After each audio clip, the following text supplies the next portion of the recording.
Hello, you AI nerds, and welcome back. It's yet another episode of the AIP podcast. And again, it's Cheng. I'm your CEO of Supercharge Lab, the host of this AI Partnerships Corp podcast. And today, we are super stoked to have this really fun and amazing guest at the forefront of AI innovation, particularly in the sales industry. Now, sales is the lifeblood of any company. So please join me in giving a warm welcome to Malay Upadhyay, who is representing Sales Choice. Malay brings a wealth of expertise in RevOps. Oh my God, RevOps, so important. Customer journeys and artificial intelligence. His commitment to helping businesses achieve growth objectives through advanced analytics has earned him recognition, including being named one of the most influential business leaders by CEO Time magazine. And in this episode, we're going to dive into the world of Sales Choice, exploring their award winning AI platform. So come along for this journey as we explore Sales Choice innovative solutions. Oh my God, Malay, so good to have you on our show today. Oh, it's equally good to be here. I'm stoked indeed and excited. Absolutely. Let's talk a little bit about you and how you came to be a part of Sales Choice. Tell me your backstory. Well, the backstory can go a long ways, to be honest. And it's interesting when we were having a chat earlier, and you took an example that really resonated with me. Back in school, I remember myself as being pretty distant from computers, to be honest with you. I used to love to dance. At that time, for example, I would be much more keen on extracurriculars than anything. And then I discovered, believe it or not, biotechnology, and that happened to be the course I did my engineering in. After which I worked in labs, I worked in different places, and then I joined Accenture in their consulting division, only to realize, you know what? I wanted to be separated a bit from the engineering side and go deeper into the business management side of things. And that's when I took off to do a master's in marketing in Italy, following which I was all over the place, all over the map in Dubai, in food and beverage industry, in India, in hospitality. There was a textile project in back in Italy itself until I eventually landed in Canada. And I finished my school in MBA, and by then I had fallen in love with technology. Mainly because of all the exposure that I'd gotten through the ages. I even wrote a book that was based on a dissertation that that basically looked at 200 years of how technology had evolved, and that I believe was the pivot. And in after my schooling, I came across Sales Choice, and I knew I wanted to be there, a because it was in the AI industry that I was still learning about, and b because there was so much to explore. And fast forward the time, almost 7 years now at the company that I've been helping it grow, helping support our clients. I've now authored 3 books on AI. I teach a masterclass with the US Artificial Intelligence Institute on the subject. I have a few other courses, and I hold a board position for the customer experience program at University of Richmond. So it's all become AI and marketing kind of clubbed together, and that's been my pretty unanticipated journey, to be honest. Wow, from dance to AI. That's an amazing backstory. I love it. Let's talk a little bit about this journey that Sales Choice took, particularly. I'm sure it didn't start with dancing, but you previously launched a SaaS solution and you kind of did a little bit of a pivot.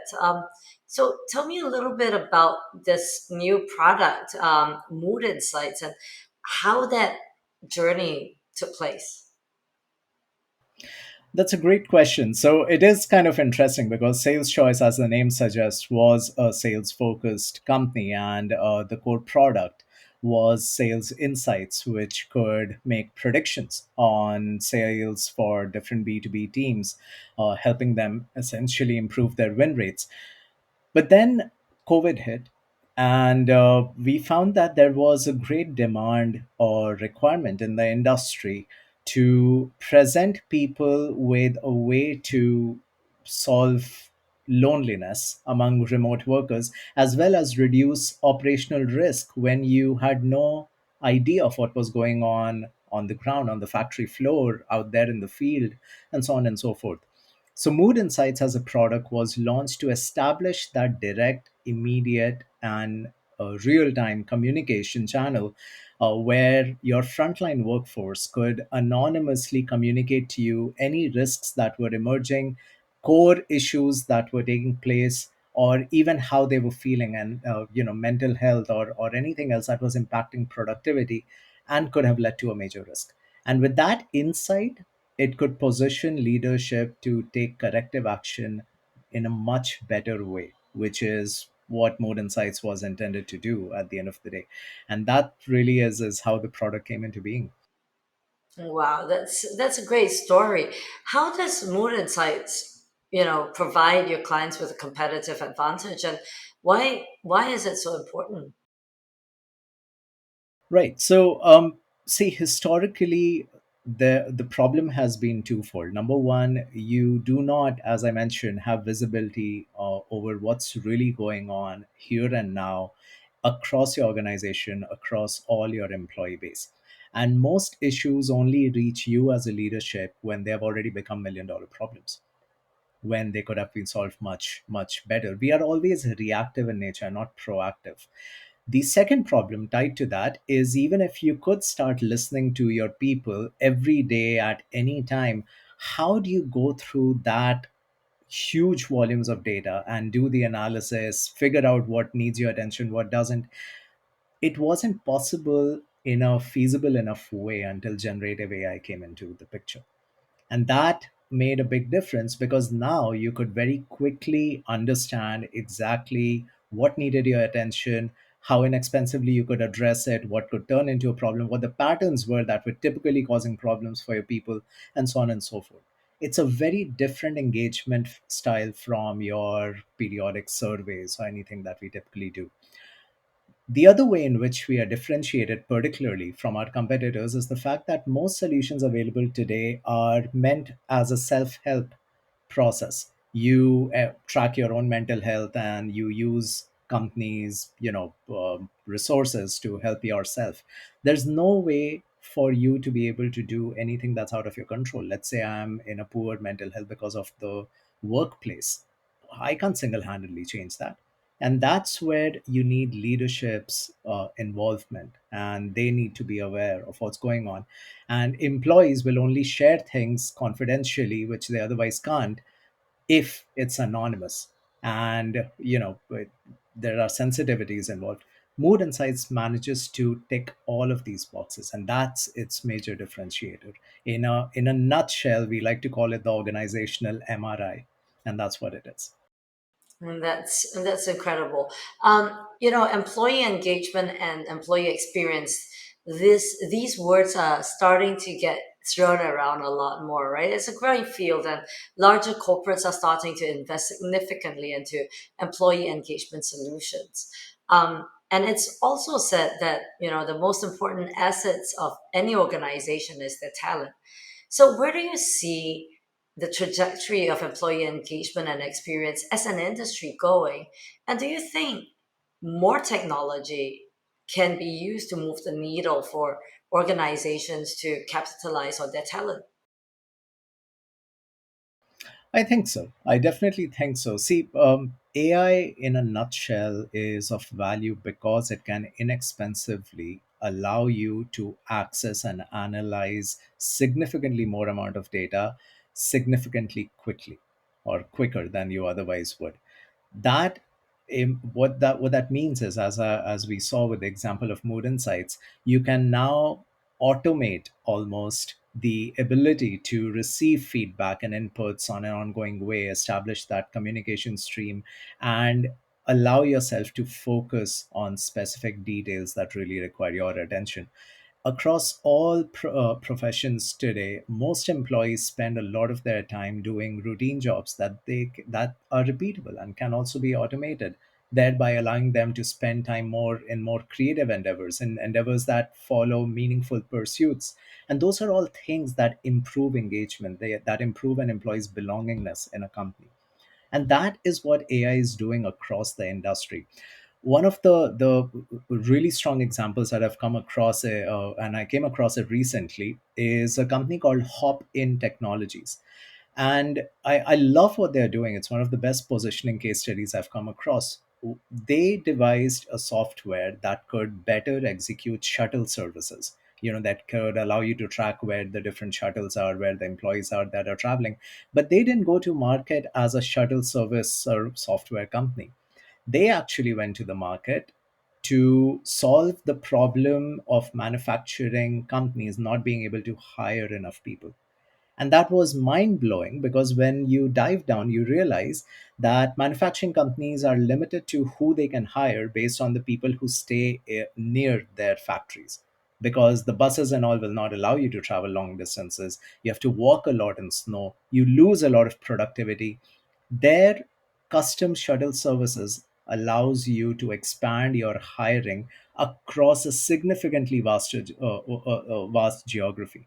You know, and that, in my view, is a great example of how not only engagement but an employer's reputation and attractiveness can be improved if AI is used in a better way.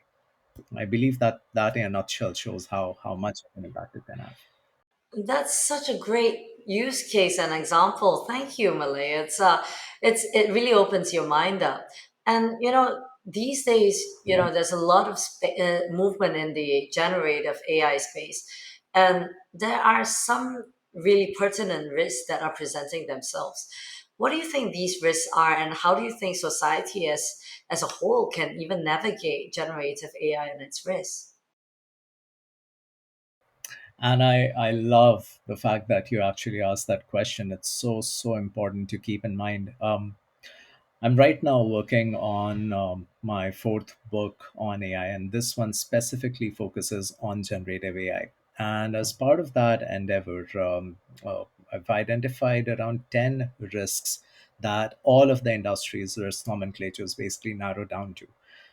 Now, for the sake of time, we won't go into too much detail, but the few risks that are specific to generative AI that I'd like to touch upon, foremost among them, is the problem of hallucination. AI hallucination is when you have, ChatGPT or other such tool giving you answers that sound accurate and correct, but they are not. And to give you an example, ChatGPT was once asked which intersection has the most accidents in the greater Toronto area, and the response it gave of two streets was looked fairly pinpointed, and it was great. But when you would check that on a Google map, you'll find that those two streets never intersected; they were parallel to each other. So that's a classic example of something that can look okay but is not, and organizations have to guard against. The other problem is the legal and the privacy risks that come along with it. When you're getting outputs, you don't know whether it's plagiarized. You don't know what the ownership issues there are. You don't even know whether it's, perfectly speaking, legal. Which also brings us to the other problem, which is that of jailbreak prompts, which are basically prompting techniques that allow you to navigate and go around the existing barriers that have been put in place on any generative AI tool, where you can get it to respond to questions that it should not be responding to. And those are, just to give you a quick intro, those are some of the generative AI specific issues that need to be dealt with and organizations have to watch out for. And the way to go about it is to have a robust policy in place that covers these all these elements, but at the same time have some kind of an education program that prepares your employees, makes them aware of these risks, gets them to understand what the best practices are of using these tools, and so on and so forth. Wow. Well, Malay, what a thrill it's been to have you on our show. I mean, going from dancing to, your MBA and going to Italy, and this whole story has been such a pleasant surprise. So, once again, thank you for being on our show, Malay. It's been amazing to have you here. And to our loyal listeners, oh my God, you guys tune in every single week. Thank you, thank you, thank you. Again, my name is Cheng. I'm CEO of Supercharge Lab and your host for the AIP podcast. I'm signing off. Thank you. Thank you for having me here.